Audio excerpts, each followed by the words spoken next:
은퇴 후 갈 곳이 없었다. 결국 빨래방 사장이 된 이야기라는 말은 누군가의 선택을 설명하는 문장이 아니라 밀려난 삶의 자리에서 겨우 붙잡은 마지막 의자에 대한 고백에 가깝다. 아침에 눈을 뜨면 갈 곳이 있다는 사실이 얼마나 큰 위안이었는지 일을 그만두고 나서야 알게 되었다는 사람들이 있다. 회사라는 건물 출입증이 사라진 날부터 하루가 길어졌고 시간은 풍족해졌지만 그 시간 속에 앉을 자리는 없었다. 전화를 걸 사람도 줄었고 명함을 꺼낼 일도 없어졌다. 그렇게 하루가 하루를 삼키며 흘러가던 어느 날 유리문 너머에서 돌아가는 세탁기 소리를 들었다. 일정한 리듬으로 물이 차고 빠지며 옷이 뒤집히는 소리. 그 소리는 이상하게도 마음을 안정시켰다. 아무도 묻지 않았고 아무도 평가하지 않았고 그저 시간이 지나면 결과가 나오는 공간, 그곳이 빨래방이었다. 50대 후반에 회사를 나선 한 남자는 퇴직 후 몇 달을 집에서 보냈다. 아침마다 신문을 펼쳤지만 눈에 들어오는 문장은 없었고 낮에는 텔레비전 앞에서 졸다 깼다. 아내는 조심스러웠고 그는 더 조심스러웠다. 서로를 피하는 시간이 늘어날수록 집은 쉼터가 아니라 대기실이 되었다. 밖으로 나가고 싶었지만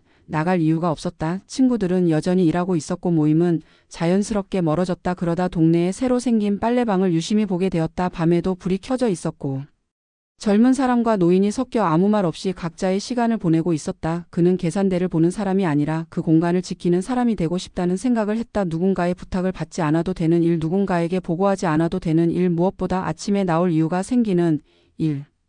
그는 그 선택이 얼마나 버거운지 알지 못한 채 문을 열었다. 처음에는 쉬워 보였다. 기계는 말이 없고 손님도 잠깐 머물다 떠난다. 하지만 기계는 고장이 났고 밤에는 취객이 들어왔으며 예상치 못한 민원이 이어졌다. 빨래가 상했다는 항의가 왔고 소음 문제로 이웃이 찾아왔다. 수익은 들쭉날쭉했고 전기요금 고지서를 받을 때마다 숨이 막혔다. 그럼에도 그는 문을 닫지 않았다. 이곳이 사라지면 다시 갈 곳이 없어질 것 같았기 때문이다. 어느 날 새벽 기계를 닫다가 그는 문득 웃었다. 오늘도 하루를 버텼다는 사실 하나만으로도 충분하다는 생각이 들어서였다. 또 다른 이야기는 60대 초반의 여성에게서 시작된다. 그는 평생 가정을 지키며 살았고 아이들을 키워냈다. 남편이 은퇴한 뒤 집은 갑자기 좁아졌다. 서로의 숨소리가 들릴 만큼 가까워졌지만 대화는 멀어졌다. 그는 집 밖으로 나가고 싶었고 혼자만의 역할을 갖고 싶었다. 취미를 생각해봤지만 오래가지 않았다. 봉사도 해봤지만 지속하기 어려웠다. 그러다 우연히 친구의 권유로 작은 빨래방을 맡게 되었다. 처음엔 임시라는 생각이었다. 하지만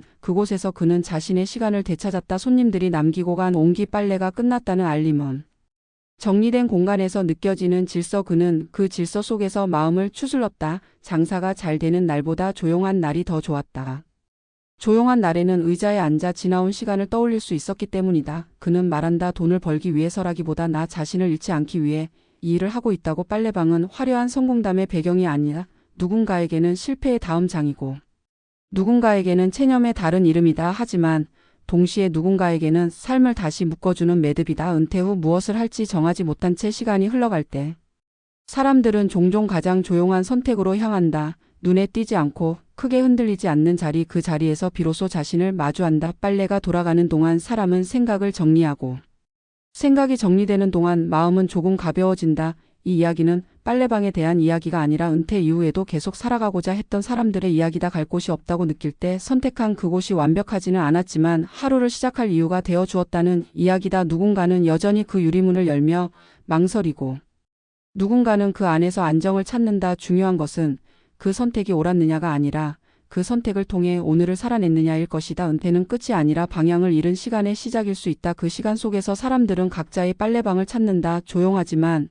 분명히 돌아가고 있는 삶의 소리를 듣기 위해서.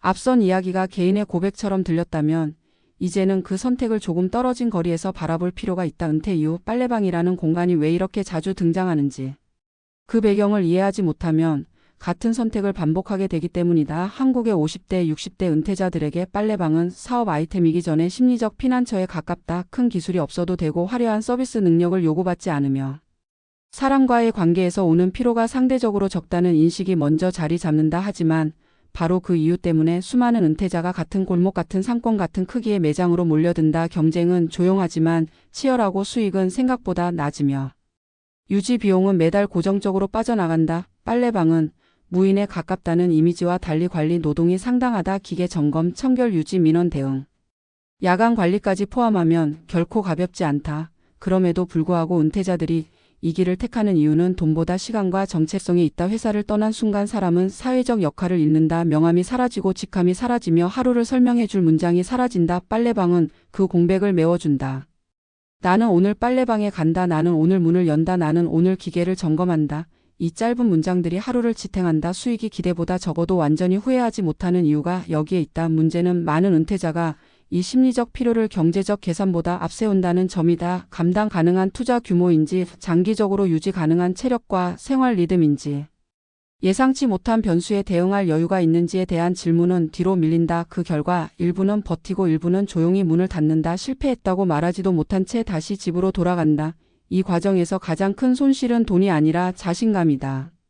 나는 해낼 수 있을 거라 믿었던 마지막 선택마저 흔들렸다는 감정은 이후의 삶을 더욱 위축시킨다. 그렇다고 해서 빨래방 선택 자체가 잘못이라고 단정할 수는 없다. 실제로 일부 은퇴자에게는 적정한 규모와 위치, 현실적인 기대 수익 그리고 가족과의 충분한 합의가 맞물려 안정적인 일상이 되기도 한다. 중요한 차이는 동기다. 갈 곳이 없어서 선택한 것인지 갈 곳을 만들기 위해 준비한 것인지의 차이다. 전자는 버티기에 시간이 되고 후자는 관리 가능한 삶이 된다. 은퇴 이후의 선택은 더 이상 도전이 아니라 조정에 가깝다. 속도를 줄이고 크기를 줄이며 기대를 낮추는 대신 지속성을 높이는 방향이어야 한다. 빨래방이든 다른 어떤 일이든 그 본질은 동일하다. 하루를 살아낼 수 있는 구조를 만드는 일이다. 이 칼럼을 읽는 누군가는 지금도 마음속으로 비슷한 고민을 하고 있을 것이다. 무엇을 해야 할지 몰라서 무엇이든 해야 할 것 같은 불안 속에서 말이다. 그럴 때 필요한 것은 정답이 아니라 질문이다. 이 선택이 나에게 어떤 하루를 만들어줄지, 이 하루를 몇 년 동안 반복할 수 있을지, 그 반복 속에서도 나를 잃지 않을 수 있을지. 은퇴 이후의 삶은 성공과 실패로 나뉘지 않는다. 다만 견딜 수 있는 하루와 견디기 힘든 하루로 나뉠 뿐이다. 오늘을 무너지지 않고 살아낼 수 있다면 그 선택은 이미 의미가 있다. 갈 곳이 없다고 느껴질 때 가장 먼저 만들어야 할 것은 사업장이 아니라 나 자신이 앉을 자리라는 사실을 기억했으면 한다. 그 자리가 반드시 빨래방일 필요는 없기 때문이다.